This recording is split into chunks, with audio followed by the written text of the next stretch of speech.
Hello guys, welcome to my channel. So ఈరోజు అయితే అందరికీ హ్యాపీ సండే. ఈరోజు నేను మటన్ ప్రిపేర్ చేశాను. ఎలా ప్రిపేర్ చేశానో చూడండి. సో ఫస్ట్ అయితే నేను పోపులో వేసుకున్న తర్వాత పచ్చి అల్లం వెల్లుల్లి అయితే వేసాను. సో ఈ మటన్లోకి కొంచెం దోసకాయ టమాటో యాడ్ చేస్తే ఇంకా చాలా టేస్ట్ ఉంటుంది. సో అందుకని చెప్పేసి దోసకాయ టమాటో కూడా యాడ్ చేస్తున్నాను.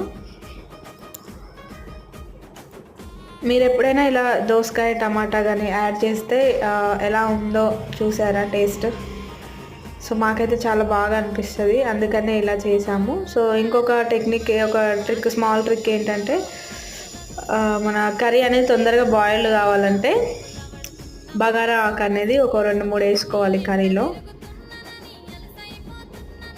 ఫైనల్గా అయితే పెప్పర్ పొడి కూడా వేసుకొని మసాలా వేసేసుకొని దించేసుకోవాలి. Curry ready. వీడియో నచ్చితే లైక్.